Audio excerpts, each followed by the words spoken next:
lack of depth. We'll play a quick soundbite from that. I want to get your feedback on this because I don't know. I mean, maybe starting to look at his schedule, maybe starting to look at the roster. I mean, this year, there's no cupcakes for Georgia, up front. They got a pretty decent schedule finally this year. We're going to talk about the team speed. It looks like Alabama has 40 players that are running over 20 miles an hour. I think last year there was like 23 or something like that, which is just incredible. We're going to talk about the defensive standard, and that's kind of really what this show is going to be about, is kind of the defensive standard, and if Coach Kane Womack and the rest of the team can maintain that following Coach Saban's departure.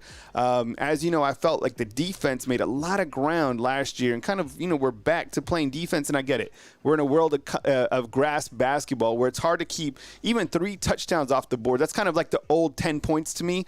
So we're going to talk about that. LT Overton, 280-pound ass kicker. That is what Coach Kane Womack referred to him yesterday. We're going to play that soundbite. Also talk about Jalen Mbakwe and ready to see a role with this Alabama team. Not, he did get some reps with the ones, and you're certainly going to see him play, which is amazing. Like an in-state guy, another guy on the defensive side. I know, a lot of hype on different players. Like, don't forget about Jalen Mbakwe. Certainly going to play a ton this year. We're going to talk about the inside linebacker position and how it's changed from Coach Saban's defense to now Coach Womack's offense, and how that will allow Deontay Lawson to play a little bit more free and just be the guy that he is, along with Jahad Campbell and Justin Jefferson. And we're going to talk about point 8, which is helmet communication. This year, I mean, there's so many new intricacies this year to college football. Helmet communication is certainly going to be one of them. I can't wait to see which team can utilize that best, whether on offense, defense, and how these teams are able to adapt going into the season. So Kyle Henderson, Bama Football on YouTube. I appreciate you guys being here. Thank you so much. Take a minute, please, and hit the thumbs up. We got 67 watching right now on Bama Football on YouTube. As we look at that running back room, let's start right here and kind of recap yesterday's news. Now, there was 3 running backs in black jerseys. Now, black jerseys, it basically means they're limited for that time that's a viewing period. Now, there's been times where the media leaves and these guys rip off their black jerseys and they're 100% good to go during practice. Now, these guys are going through repetitions. The only guy that wasn't going through repetitions is Daniel Hill, because he's literally in a sling. That's the update that I don't think anybody has, which is on Daniel Hill, who was spotted in a sling during Alabama's open practice on Sunday. He's a freshman, 241 pounds. Really excited to see what he can do for Alabama this season, or when he gets opportunities. I mean, he's out of Mississippi, big time running back. He's the biggest running back on the team, and I think next is Richard Young, who's 220 pounds or whatever. Justice Haynes, the only running back right now that is fully healthy. I wouldn't be too worried about the health of the running back room. I think they're going to be fine. What you need to read into is the fact that Saturday's scrimmage was a hard-hitting scrimmage. I think that's good for the defense. I think, we've been hyping up this offense. The offense did have, some success in that scrimmage. I would say the offense probably won that scrimmage. But look how physical it was. And I think that's a good sign for the defense. You want these guys to play physical. I mean, Sunday's open practice, the guys were going, 70%. I said 80% yesterday. It just, they were just out there for fan day. But Saturday, they got it going. Let me give some shout-outs real quick. I appreciate you guys. D. Harsh, what's up, man? I appreciate the feedback regarding the intro. We'll start up at the top. We got Dominique, what's going on? Saying that Cole Adams has changed his number to 7. Yep, absolutely right. Southern Red, what's up? I see you in the house. Chris from New Jersey. Lee, what's going on? I appreciate you being a fan funder. Jonathan, what's going on, man? Marcus Cottrell, Chris from New Jersey. Jordan, what's going on, man? Appreciate you being here. Thank you so much. Byron, what's up? Old rock guy up in the house. We got Max Tooney, Jay Lee, Jonathan, one more time. Bama in GA Outdoors, what's going on? Ryan Wingo, what's going on? I see you. Larry Williams. And everybody up in the house. So definitely get inside that comment box, and I appreciate you guys being here. So talking about that running back room, look, I think they're going to be fine. So I kind of wanted to lead off with that point. I wanted to play a soundbite that people were talking about yesterday from Kirby Smart. Okay, so Kirby Smart is talking about kind of the lack of depth that his team has, and more and more he's kind of seeing like a deterioration in college football. Honestly, I think it's kind of like he's kind of like playing the poor me's. I don't like when coaches do this, to be honest. He's got plenty of talent. The way that he has been recruiting, the way that his roster is lined up this year, they're the preseason #1 in every single magazine, every single online publication. Here's that soundbite real quick from Kirby Smart, and then we'll talk about it. We got a long way to go as a football team. We are nowhere near where we close to where we need to be. I feel like we have less depth than we've ever had, and that's kind of a common theme talking to other coaches I talk to. I call it the deterioration of football, because every year we've been here, I feel like we've had more players capable of going in and play winning football, and every year that goes down. So we've got to keep working to increase that number. That's Kirby Smart talking about kind of the lack of depth or whatever at UGA. Look, they've had some off-the-field issues for the last couple of years. Independent, I see you, man. Thank you very much, man. I see the elephant emojis. Georgia, look, they've had some off-the-field issues for several years, the several past years. I mean, it happens at every program. It seems at Georgia there's, some stuff that maybe he can't seem to control, whatever it is. But, I mean, regarding depth, I don't really buy that. I think there's a lot of guys on that roster that could play anywhere in the country. Same thing with the Alabama Crimson Tide. It's rare that you see Kirby do that. I don't know if he's kind of, with the loss of like Ra and some of the other guys that they don't have. I don't know. I still think they're going to be in a fine position. Now, I can't wait to see when they come to Alabama on the 28th, right? And you could hit that UGA sucks emoji right now inside the comment box. And they also go to the road and play Texas. They also play Ole Miss. All of those games are on the road.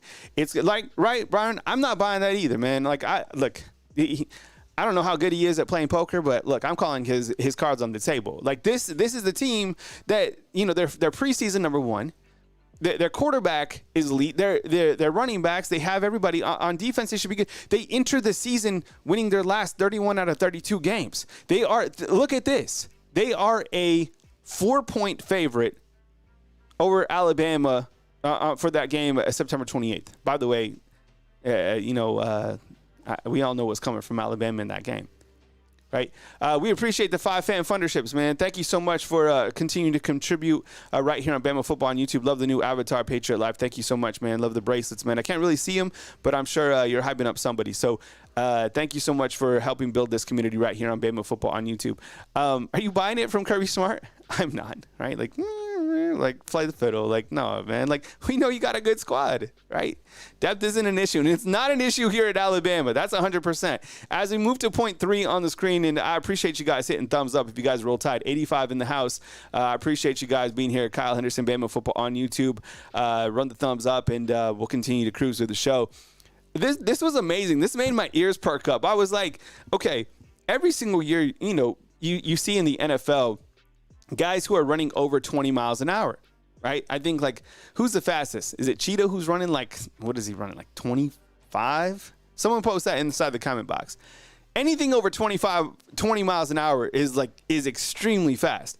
So last season, you're telling me, and this is from Coach David Blue, I think he gave this quote to 24/7. Last year, there was 20 guys running over 20 miles an hour for Alabama. This year, are you serious? There's 40 guys? 40 guys are running over 20 miles an hour?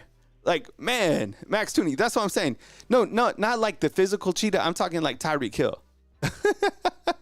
Cheetahs are running, like 70 miles an hour? But you get what I'm saying? Like, man, there's really 40 guys on this team that are running over 20 miles an hour. That is really incredible to me. I think David Ballou has done a really good job. I mean, I uploaded that short of him, getting up, 745 pounds. So he's practicing what he preaches. And the guy's an absolute monster inside the weight room. The depth of Alabama is so deep, and I love the team speed. I'm all about team speed, whether I'm playing the silly video game or I'm playing FIFA soccer or in real life. I'm maximizing speed on the football field. Speed, honestly, I'm a proponent of speed kills. I really believe that, and I think in this 4-2-5 defense, we're going to focus on the defense in this video, you have plenty of elite speed, right? Guys who are really fast. And I kind of point back to that footage of the inside linebackers when we're watching these guys getting it going, it's really amazing to see. This is videos of the tight ends who even look much more athletic. Yesterday I commented the tight ends, it's like if I'm buying stock right now, like all the stocks are pretty high right now. I was kind of curious to see like what this tight end room was going to bring out. But as you can see, like these guys are really stock up for me. But as I move back to the defense, I mean, Deontay Lawson moving like he does at 250 pounds. You're going to hear from him later on this show. Same thing with Jahad Campbell. Same thing with Justin Jefferson. Justin Jefferson might be the fastest of that room with the inside linebacker position. If some of these guys are running over 20 miles an hour, I mean, you got to think, that Justin Jefferson's probably one of them, which is really remarkable. So 40 guys, right, over 20 miles an hour. That just, I mean, this might be is this the fastest team in college football? And what's crazy, I think the fastest overall player might be either Kendrick Law, like straight up, like if guys were to just, top end speed, or Jalen Milroe. I asked somebody, who was faster between the two. I still haven't gotten an answer in terms of like who's the fastest. Has anybody heard? People you talk to, Site 2 read, who's the fastest on the team is? That was a nice catch right there by Danny Lewis, by the way. This is Ty Simpson right here. Damn, that's a nice ball, Ty. Getting it to number 89 right there. 89, I want to make sure I know who that. Because a lot of those tight ends are all in the 80s. Number 89 is Ty Lockwood, and then 88 is Jay Lindsey. So that's Ty Lockwood. Ty Lockwood out of Tennessee Independence. He's a redshirt freshman. 87 is Danny Lewis. Kyle Anderson, Bama Football on YouTube. Like the team speed is certainly going to be elite, right? As we continue to navigate through the show, Kyle Henderson, Bama Football on YouTube. I appreciate you guys being here. This is the meat of the show where I'm going with it now, and it's the defensive standard at Alabama. Look, following Alabama the last 8 seasons, one of the things that I quickly understood was how important defense was to the fans of Alabama football. And the defensive standard kind of spilled onto the overall mantra of the entire team, right? You look at the past greats of Alabama football. You look at guys playing in the NFL. There's so many guys that played under Coach Saban that are now, playing high-level defense in the NFL. And I think one of the biggest pressure points of Coach Kane Wommack taking over this defensive coordinator position is we all knew who the defensive coordinator was at least last season at Alabama, and that was Nick Saban. I think Nick Saban, he certainly was the guy that helped kind of bring back the defense, him and Kevin Steele and T-Rob. I don't know. I think Lane Kiffin basically told everyone like what was happening, that Kevin Steele, is like, he was like the acting DC, but the main, and I think it was even Kevin Steele. Do you remember that press conference where he said that Coach Saban was the defensive coordinator? My point is he's a defensive-minded coach. That's why it was amazing that he didn't make a move quicker to get rid of Pete Golding, kind of there later in his career, right? It seemed like he let Pete Golding, who he was very fond of, and a really great guy in terms of understanding schematics, but it just didn't really go well with Alabama's overall defensive philosophy. Truth be told, I mean, the more and more I listen to Coach Kane Wommack speak, I'm starting to like what I hear. Now, you can like what you hear, but what are we going to see when the first game of the season comes? The defense is going to be held to the highest standard because of how we view Alabama's defense. You have a lot of guys returning. It's a different defensive setup, but with Deontay Lawson, Jahad Campbell, LT Overton, we're going to talk about him in a second. They had a monster scrimmage. Jamirian Lathan, this bandit position that they now have. The wolf position looks very solid. I guess, and as we know, the secondary is going to be tested, and there's going to be a lot of question marks in the secondary. But I think my question is like, do you think that Coach Kane Wommack, and this is a hypothetical question, do you think that he can hold Alabama to that defensive standard? Or has defense kind of gone out the window because of the changing of the guards in college football and how it's all up-tempo style offense? The more points win games, I get it. I just don't want to see the defense, start surrendering 30 points, which I don't think is going to happen. I mean, there's too much talent out there, but the defense is going to be under a microscope, 100%. Appreciate you guys being here. My name is Kyle Anderson of Bama Football on YouTube. This is my morning segment, live every Monday through Friday at 9 a.m. or as news happens. And I appreciate you guys, continuing to watch the coverage right here on Bama Football on YouTube as we get through fall camp. Wanted to ask you guys about, I'm sure you guys saw it. I mean, LT Overton had a really good scrimmage on Saturday. Kind of a disruptor, which is good to hear. I look at that bandit position as, Jamarian Lathan, Keon Keeley, LT Overton. A lot of these guys are going to fight for that spot. Got a really good soundbite right here of Coach Kane Womack talking about LT Overton. We'll play it out right now.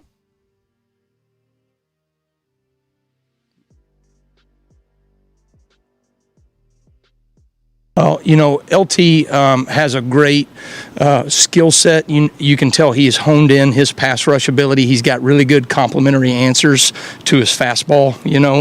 He's a great speed to power rusher. But he's done it probably a million times over his life, right? And he can feel, whether the offensive lineman is on his top hip or his bottom hip and know how to counter back inside or outside. So he's a really great on-body rusher is what I would say, right? So that when he gets in to the man, he knows how to counter back very quickly, and he's 280 pounds, right? So, and can move his feet. So those things are really challenging for an offensive lineman to deal with. I think him and Zebo Latham are really the frame, right? That's the ideal. That person has to play a 4-eye. They have to play a 5 technique. They got to play a 9 technique, right? Occasionally, right, they'll fall back inside on the run fit, some of those things, right? They can do a lot of different things. But I'm impressed with their athleticism. I mean, those guys, they can really move. They do a good job to be that big. So yeah, I would say from a prototype bandit position, the field defensive end, that makes things really challenging to establish runs to the field when you have a 280-pound ass kicker over there. So. That's Coach Kane Womack talking about LT Overton.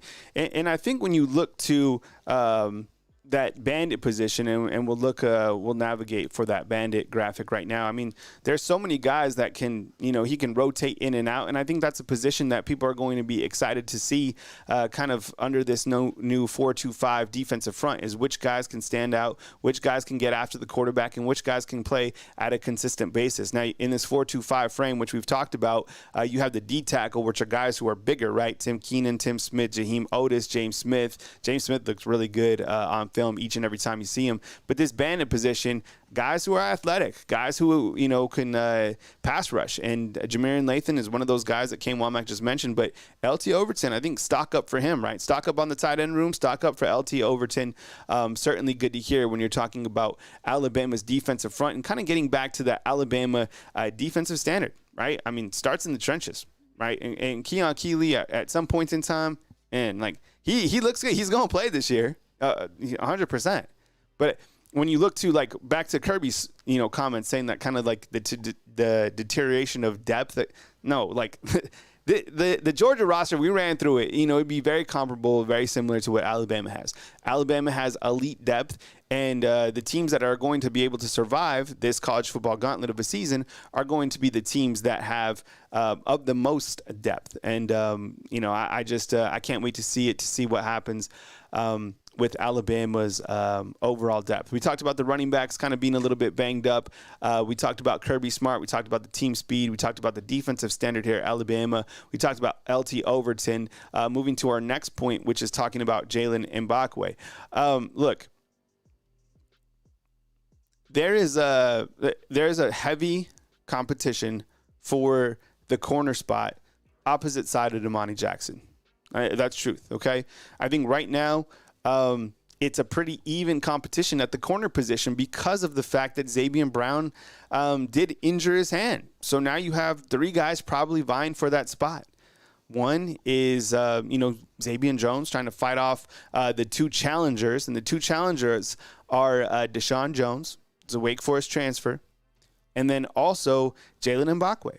Now, Jalen Mbakwe comes to Alabama from Clay Chalkville. He won a state championship. And I'm always going to give him credit for being able to, kind of be the spearhead that landed Ryan Williams. I remember that.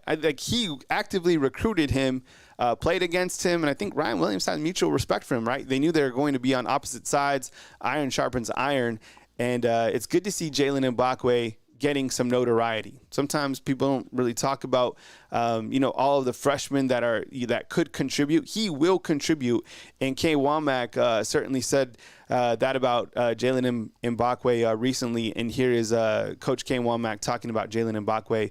This was yesterday after practice. Oh, LT has a great skill set. You can tell he has honed in his. Sorry, that's still the soundbite of Kane Womack talking about LT Overton. But basically, he goes to say that, he's really happy with the progress that he's been able to make. And, he mentions this that kind of made my ears perk up as well, is that he played a different position in high school, so that safety position. So making the switch from safety now to corner, which is, in my opinion, the toughest position to play in all of college football, is ultra challenging. And imagine having to go up every single day against the Kendrick Laws. Let's say you get matched up with Kobe Prentice playing a Husky position, or you're playing against Ryan Williams or Jeremy Bernard. I mean, it's going to make you grow up in a hurry. That's why I can't wait to see kind of the development of Jalen Mbakwe, and he's absolutely going to see a role this year. Let me ask you, I always like to go to the comment box. Type J if you've heard really good things about Jalen Mbakwe from the sites you read, other YouTube channels you listen to. Have you heard good things about Jalen Mbakwe? I'm curious to see this. Type J inside the comment box. Kyle Anderson of Bama Football on YouTube. Also available on Spotify. Or see, Max is in there. Chris is in there as well. I appreciate you guys. And today I'm going to be taking phone calls as well. So if you want to go get in line, the call-in line number is 205-850-1994. It's up at the top left of your screen. So if you want to call and get in line, now is a good opportunity as I finish these next two topics on my left. So 205-850-1995. And see, I see the J's coming in, right? You guys are absolutely hearing good things about Jalen Mbakwe. And it's happening. It's kind of interesting, and it's still surprising to me because, man, for a freshman to be able to play at this level is just remarkable. And there's all this hype about Ryan Williams, and you're like, okay, is he really going to play? Is Jalen Mbakwe really going to play? Is Xavier Brown really going to play? And then you go out and you see the game, and they're starters. They're playing, making plays. It's just crazy to see. Because I used to cover high school football for 12 years. And so understanding, and I have a teenager. Man, to think about someone 17 years old being able to play at this level is just phenomenal. Credit to, the parents. And sometimes it's just natural ability. It just blows my mind. True freshman playing is absolutely wild. Want to talk about the inside linebacker position just real quick. Just hit on that. Had a chance to hear from Deontay Lawson yesterday after practice, and he and this is what made my ears perk up when listening to him. They asked kind of the difference between playing under Coach Saban's defense and Womack's, and he said that Coach Saban's defense was very, very complex for his particular position, inside linebacker. Now, he is the signal caller, right? And we're going to talk about helmet communication next. Literally, Deontay Lawson's going to have, communication with Kane Womack before the play, right? So he's Kane Womack on the field, and he's the defensive leader. Same thing with Malachi Moore. And he was saying that Coach Saban's defense is super complex for that position. Now, under Kane Womack, his position, he has much more flexibility and freedom to just be an inside linebacker and to just play and to be that athlete. And I can't wait to see that. Because if you unleash Deontay Lawson, if you unleash Jahad Campbell, who knows what they're capable of. And I think each of them are up for the Butkus Award, which goes to the preseason guys who are, could be the best defensive player in all of college football. Alabama has two of those guys, Jahad Campbell and Deontay Lawson, each listed on that prestigious award, right? That was an award that I think that William Anderson, I'm pretty sure he won that. If not, he was absolutely robbed. So the helmet communication is super, super important to college football this year. To give kind of an idea of just how important, here's a soundbite of Kane Womack and Deontay Lawson, each talking about helmet communication and how that's going to impact the Alabama Crimson Tide and the overall defense. We'll play that right now.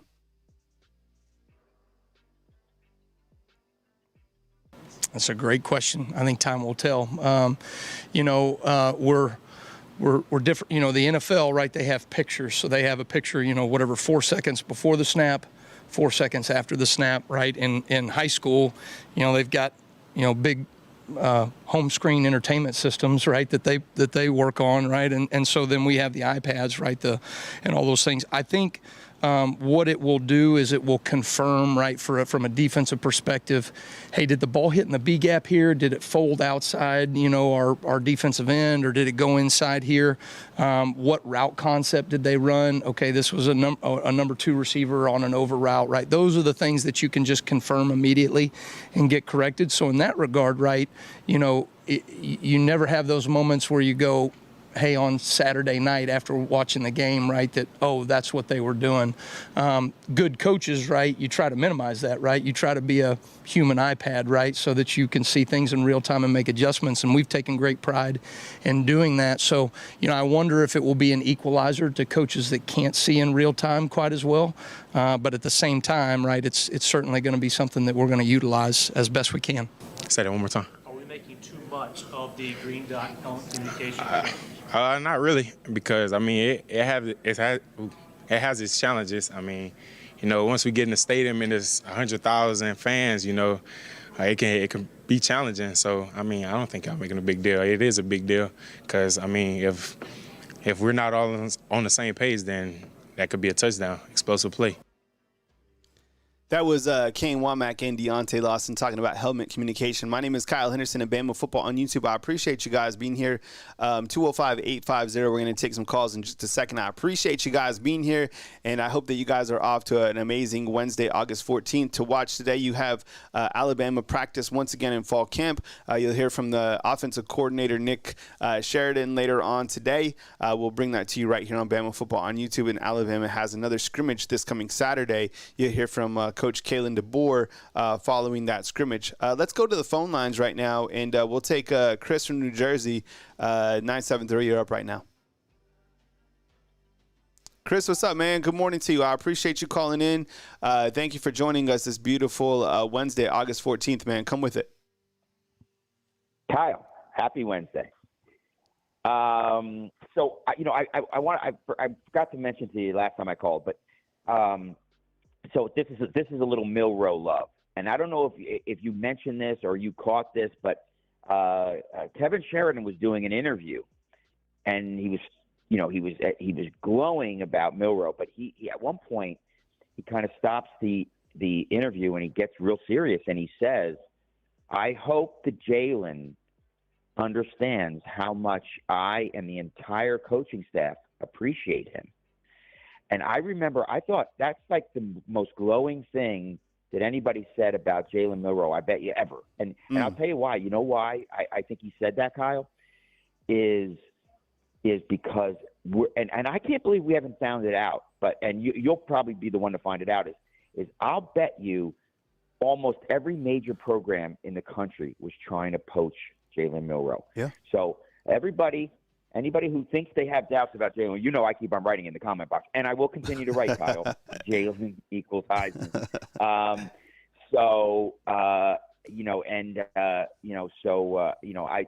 We need a little Wednesday Milroe love, Kyle. I know you had some Jam Miller. I love Jam Miller too. But I wanted some. And did you know the interview I'm talking about? Did you catch that? I didn't personally see that. I'm not surprised to hear it because of, look, Jalen said it himself. I mean, this is, the first really offensive coordinator that's, I guess really believed in him. I don't really understand, the dynamics of him and Tommy Rees, but when Tommy Rees left, it was Ty Simpson who posted a picture like with a little heartbreak that he was leaving to the Browns. I didn't see anything from Jalen Milroe.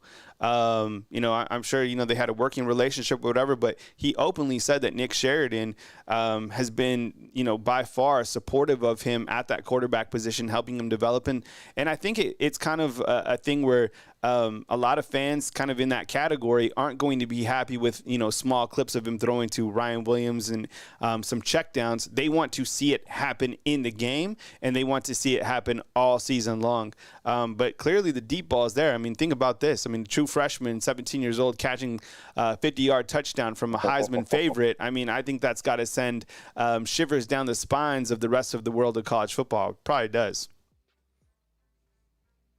I've officially named Ryan Williams R. Julio Williams.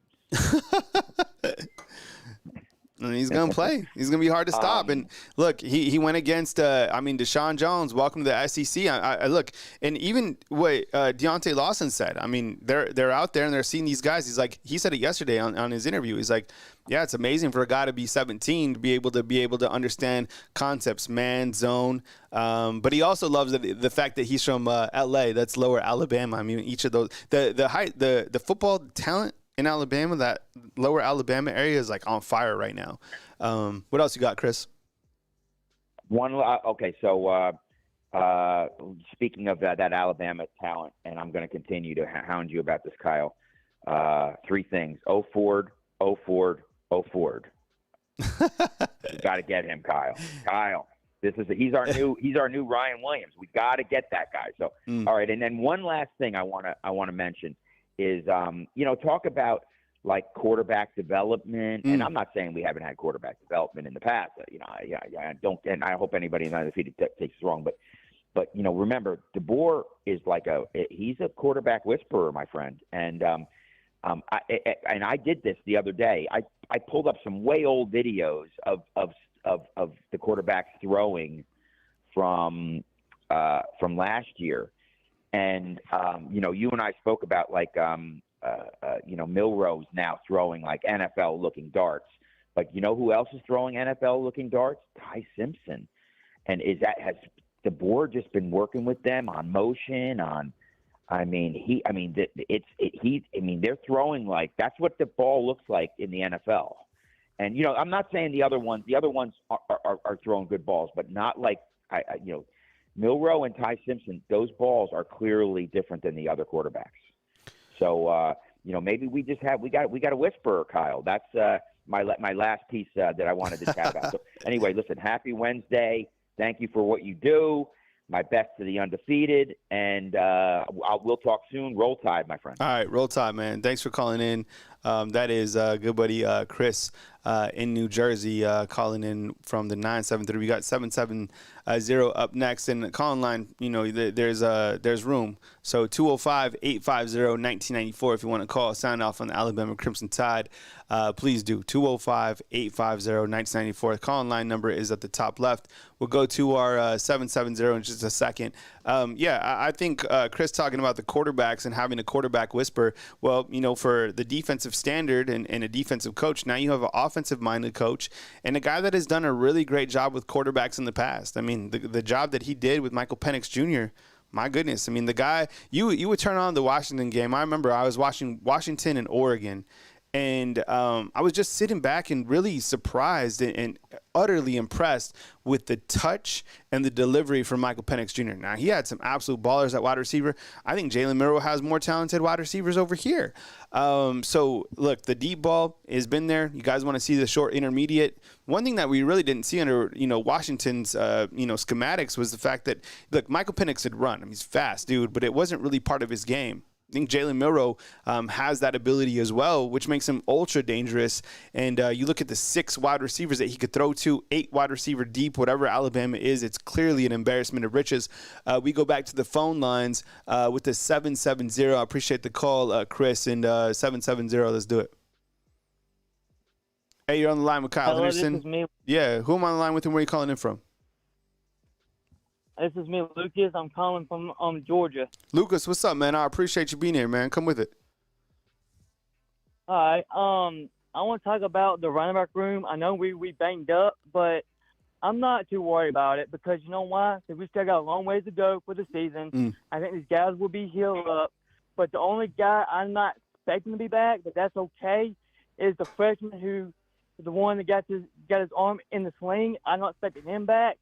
So, but the other two wearing the black jerseys, we would expect them back in the fold. But what can we do is maybe we can move Danny Lewis over to the running back room, because I think he would fit that style, his ability catching, because he's big like a running back. So that way it doesn't hurt your tight end room if you did that. So what do you think about that, Cal? I disagree with Danny Lewis, but I'll tell you who could make sense at running back. This is a good question. Okay, let's just say you needed to move somebody on and within position changes. Let me ask you, Undefeated. Let's get what they have to say. If you had to move somebody from any side of the ball to the running back room, let's just say they needed one more guy, who would you move? I'm automatically with Emmanuel Henderson.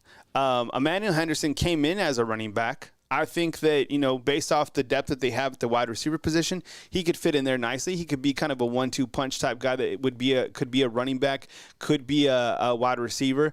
I think it was Matt from Mobile said Kendrick Law.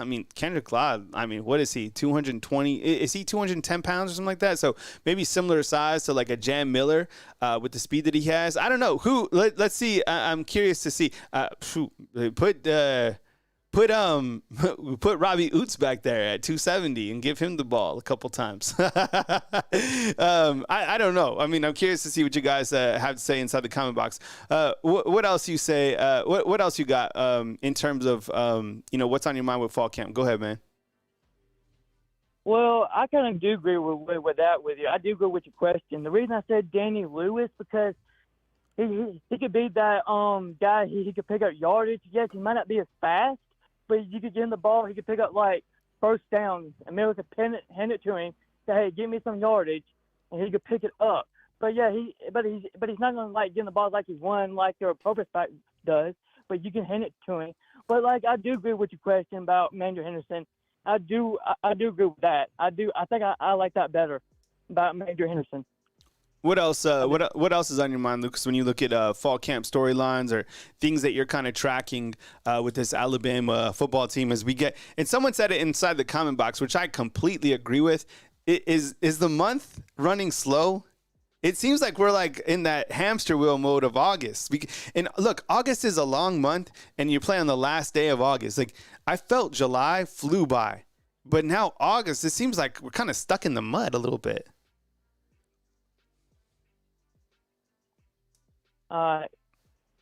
And I got one more question. Do you think both sides of the ball? Do you think we balance? Do I think we're like? Hello? Like yeah, I'm here. Do you think like balance in terms of what do you mean by that, Lucas?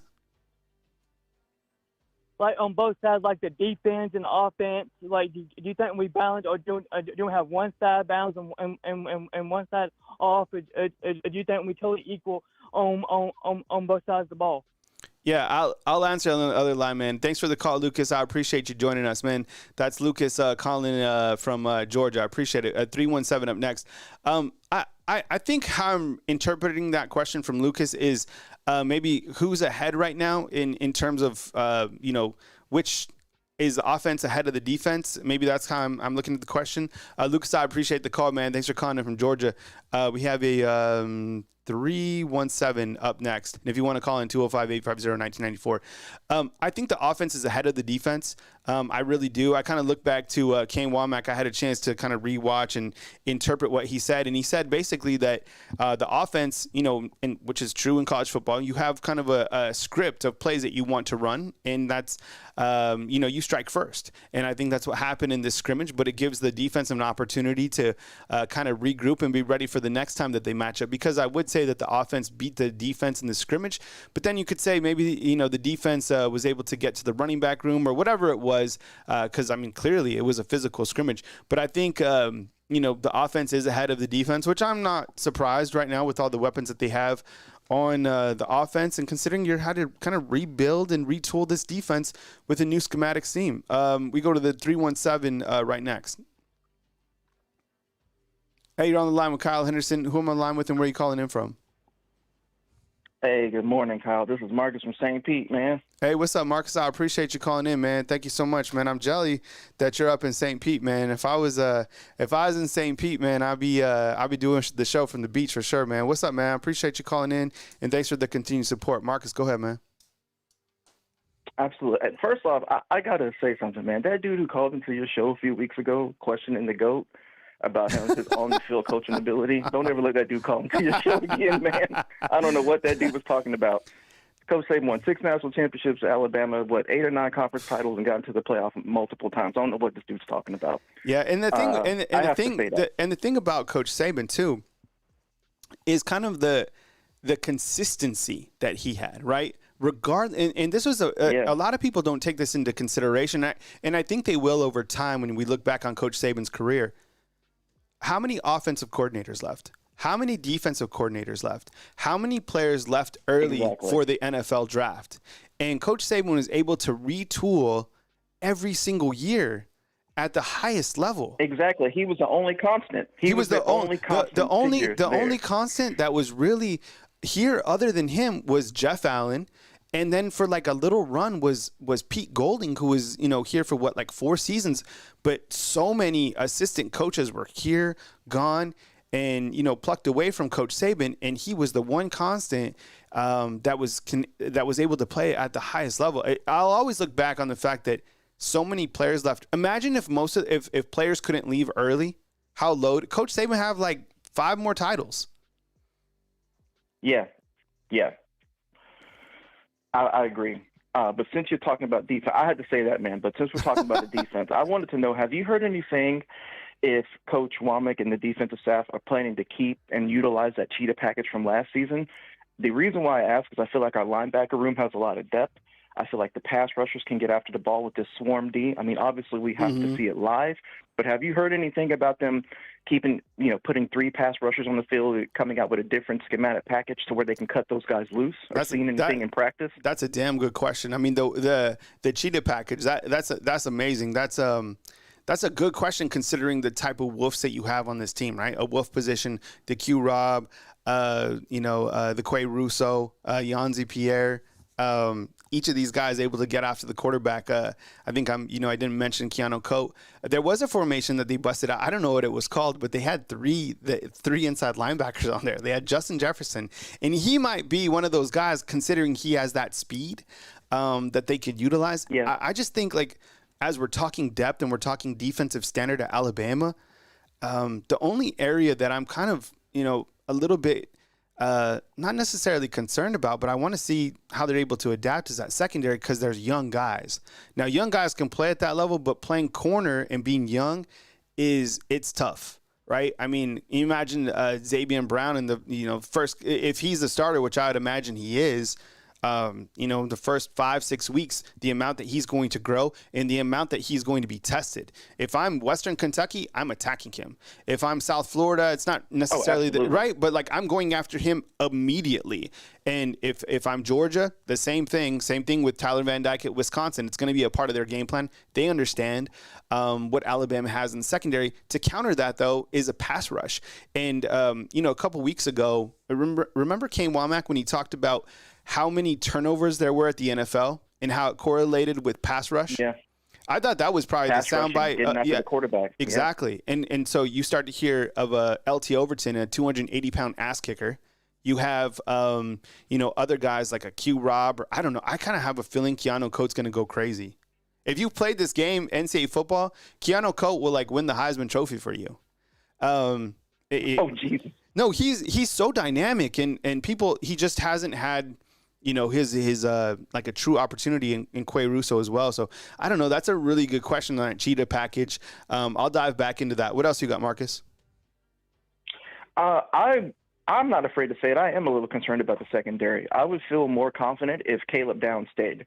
Losing Roydell Williams sucked. Losing Julian Sayans sucked. Losing Isaiah Bond sucked. Yeah. Seth McLaughlin, no offense to that kid, but the snaps was an issue. Yeah. Good luck at OSU. I was okay with all of it, but losing Caleb Downs was a big blow. I would feel way more confident in our secondary if Caleb Downs had stayed. I feel like he would have thrived in this defense as well. But I mean, ultimately he moved on to, Ohio State. But now you got another freshman that you might be breaking in. You got guys who haven't played at Alabama that don't understand what it means to be in the secondary at Alabama and have a no-fly zone. Mm-hmm. So I am a little concerned about the secondary, but I would say I have a cautious optimism.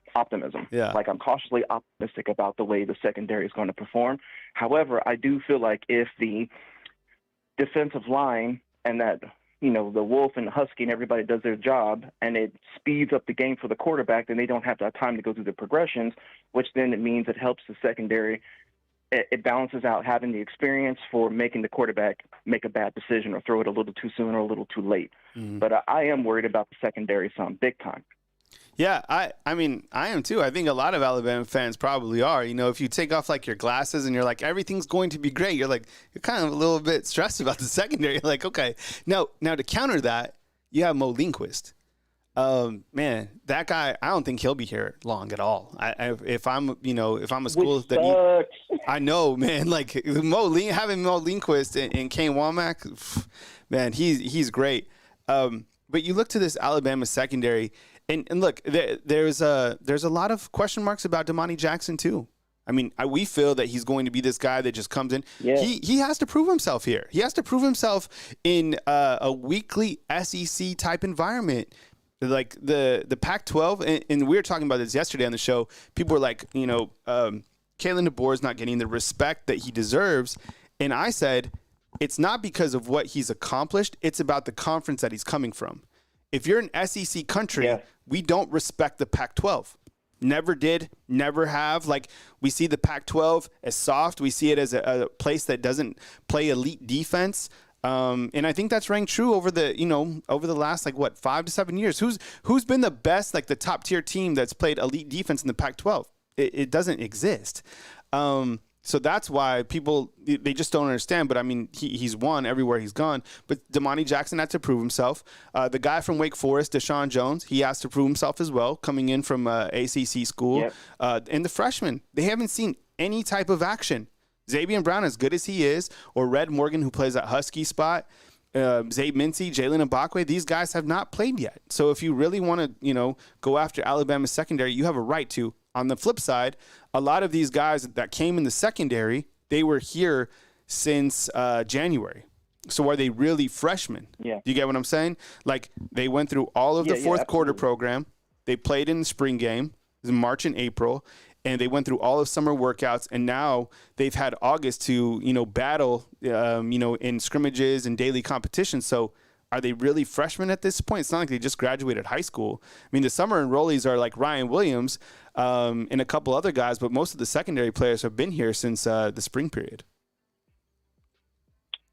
That's true. And then the last thing I want to say with you is looking at, kind of shifting tones really quick, but looking at Bama's away games, the SEC games that they're going to play are going to be tough road games, but I want people to keep in mind that all three of those teams are also breaking in new quarterbacks.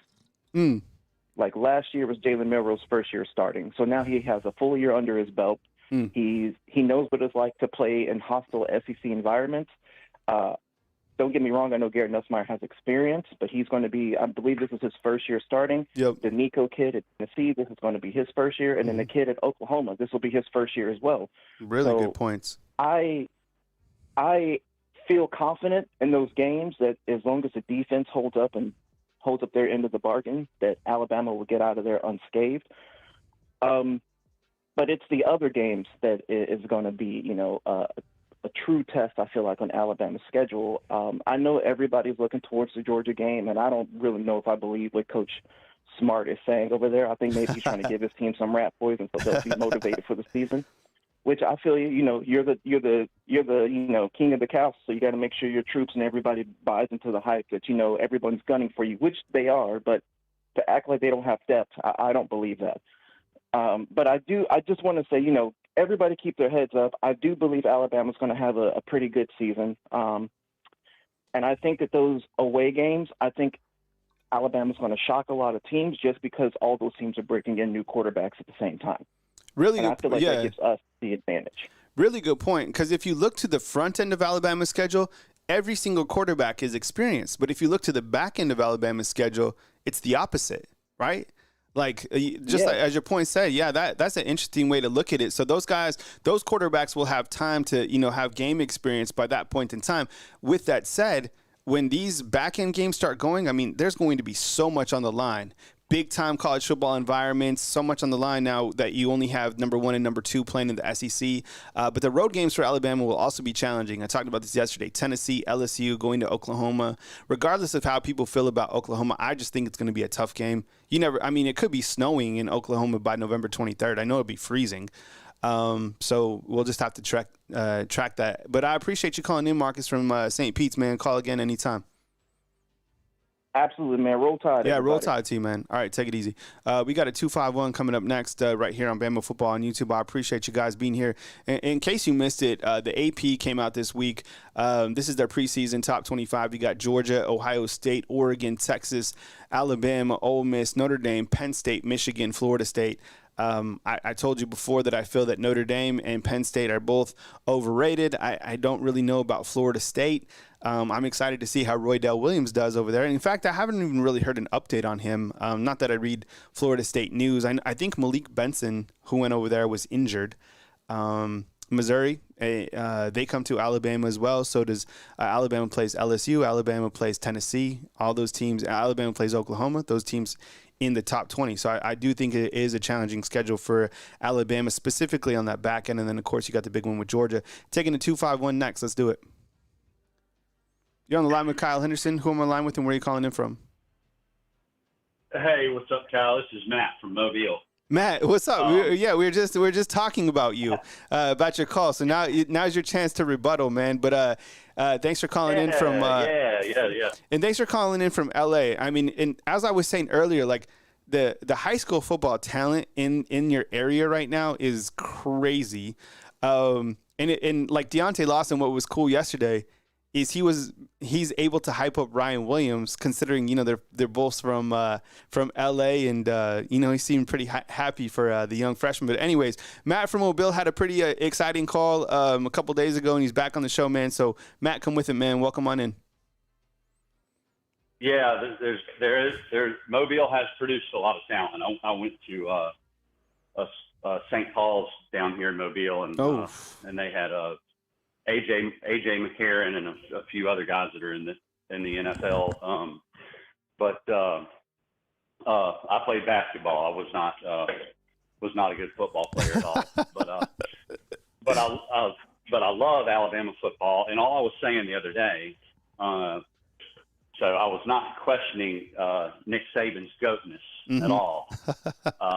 Nick Saban is the king, of coaching, just like Tiger Woods is the king of golf and Michael Jordan is the king of basketball. And I don't question that at all. I do not question Nick Saban's goatness at all. So, but what the question I do have though, and even Tiger Woods and Michael Jordan will tell you all of their weaknesses. Even the goats and the kings of their leagues have weaknesses, right? And I would say, and this is just a question that I'm asking. I don't know the answer to this question, but my question is, when you compare giving Nick Saban a roster that is clearly lacking and clearly incomplete, how does Nick Saban perform?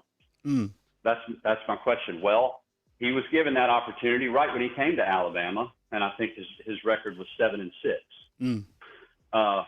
Now, Kalen DeBoer, when you give him a roster that's even worse than Alabama's 2017, what does Kalen DeBoer do with that roster? He goes 10-2.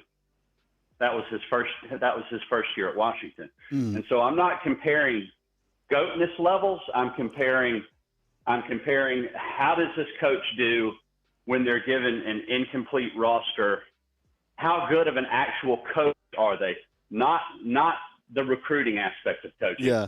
How good of an actual coach are they when given less quality tools? Okay. Mm-hmm. So that's my question. We don't know that really about Nick Saban because he's always had what I just heard, like Bama had the highest recruiting class over the last 5 years. That's how it's been at Bama. So that's the only point I was making, is that we don't know for sure how good of a coach Nick Saban is with less quality tools. Am I wrong about that? Where am I wrong? I think the only part that you could probably, and this is my opinion, I appreciate the call on with Matt from Mobile. I think you could point to, like, you know, how he coached in the NFL, right, with the Dolphins, and kind of the way that worked out.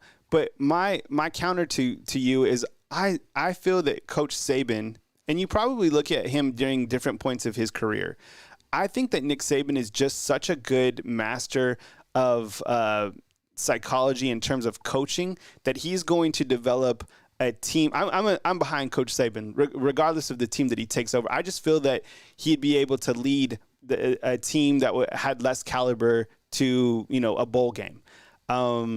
I think he'd be able to do that. Now, Coach Kalen DeBoer has also done that too. I mean, you look at even where he started out in his career, and then to, you know, Fresno, and then to Washington. So I think they're both able to do it.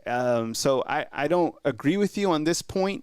But I could see where you're coming from. I mean, it is worth to chew on. I mean, I was thinking, I mean, you did have me thinking for a little bit, but then I was like, no, like I'm taking Coach Saban with a lesser type team, you know, like a rebuilding mode. You know, I think Coach Saban could do it. What's your take on that, Matt? And what else you got regarding fall camp?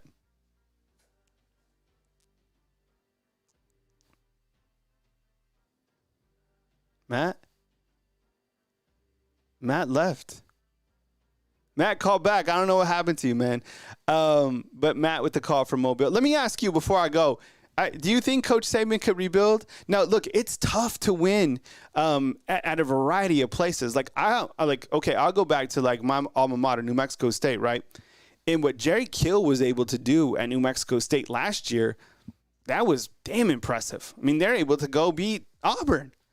That was the first time that New Mexico State ever beat an SEC type team, right? It beat Hugh Freeze. While Hugh Freeze is talking about he should be 4-0 against, Nick Saban. I don't know. Jerry Kill gave him all his money's worth, whether he was at coaching against him against Liberty or against Auburn. I mean, he's just a good football coach. And now he's at Vanderbilt, which will be interesting because Alabama goes up to Nashville to play Vanderbilt with the same quarterback that he had, which is Diego Pavia. I just think that's interesting. But I appreciate the call, Matt. Call in anytime. We went from St. Pete's to Mobile, and we got two more calls lined up. We got an 865, and we'll take it right now. Hey, what's going on? You're on the line with Kyle Henderson. Kyle? Who am I on the line with, and where are you calling in from? What's up, Kyle? It's Angel from Pitcher Forge again. Angel, what's up, man? I appreciate you being here, man. Welcome on to the show, man. Come with it. What's up, man? Yeah. Yes, I thought fall camp so far was pretty good with, you know, the players getting jacked and everything. But I really do think that Kalen DeBoer is going to be just fine with the players, and he knows what he's doing. I mean, he's proven enough to be a great head coach. He's already beaten Steve Sarkisian twice. And I think he's going to do fine in the ACC, even though it's a different type of ball game than the West Coast. And as far as Hugh Freeze goes, that guy is just a clown. He's a scumbag and a clown because he doesn't know what he's talking about when Hugh Freeze. I mean, he can't get the job done against Nick Saban, saying he should have been 4-0. Well, he choked on both of those games in the fourth quarter. And, and it's ridiculous what he's saying, because, Hugh Freeze is Hugh Freeze, but I can't stand the guy. I really do believe he's going to get fired pretty soon because Auburn sucks.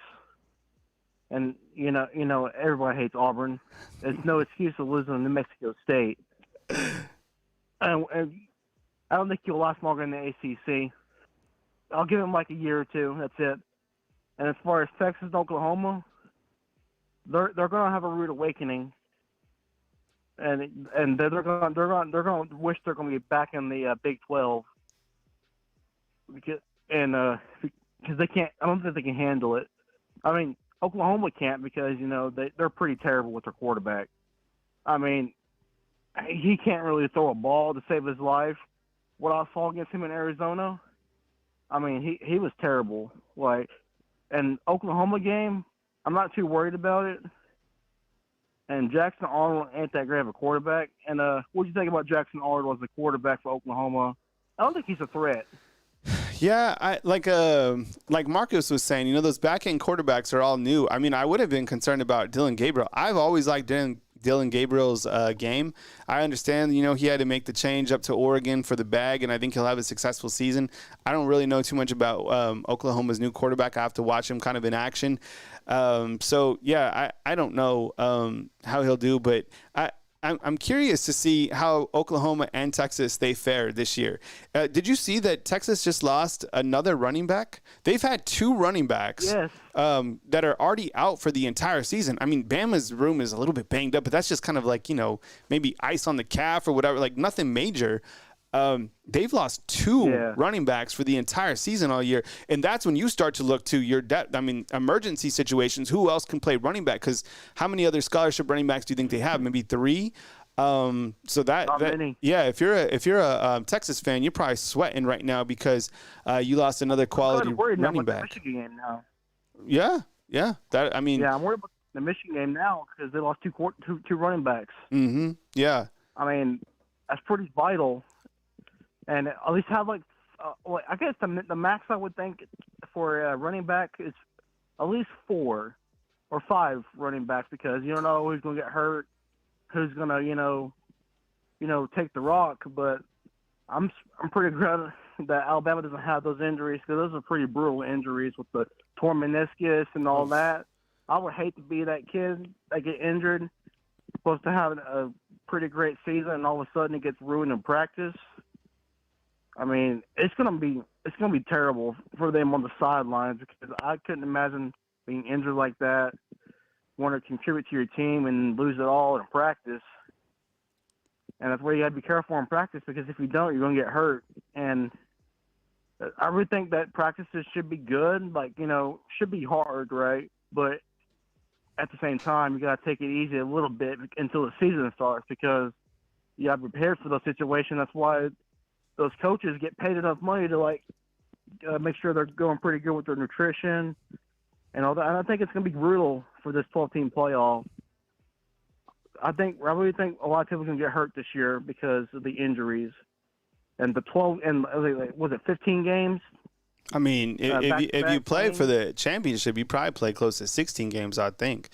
But I appreciate the call, Angel, on the back end of the show, man. Call again anytime, man. I appreciate you calling in today. Thank you, man. All right, take it easy. Roll All Tide, right, man. Yeah, roll Tide to you. Hey, fam, I'm pressed for time today, so I appreciate it. Thanks for calling today and joining the show. If I didn't get to you, I'll get to you again tomorrow, which will be August 15th. What to watch today? Alabama will have another fall camp, so you get to hear from offensive coaches and get some more footage from the Alabama Crimson Tide. You have another scrimmage on Saturday, and then Alabama has its first official game on August 31st. So we made it to a football month, okay? So let's just kind of survive and advance through the opening of school and get to that first game of the season. Can't wait, and let's just hope these guys, stay healthy. Because as you see, you continue to see, guys being injured. It's part of the game. It happens, and you just got to be thankful that you have Jeff Allen, who does an amazing job. Him and his entire staff. I mean, it's just not him. He just don't have one trainer. He has 30 people that are under him that do an amazing job for these student athletes at the University of Alabama. My name is Kyle Henderson. You can catch me live every single day from Monday to Friday at 9 a.m. I replay the show at 12 in case you missed it. Also available on Spotify, and then I package, footage, interviews, and replay that or play that in the evening time for everybody to check out once everybody's home and has had some time to kind of get back, from their, work or whatever. So I appreciate you guys joining me in the morning, lunch, and in the evening. My name is Kyle Henderson, live also as breaking news happens, and I really appreciate you guys being here for the segment today. If you like the show, hit the thumbs up, and I'll catch you next time right here on Bama Football on YouTube from Tuscaloosa, Alabama.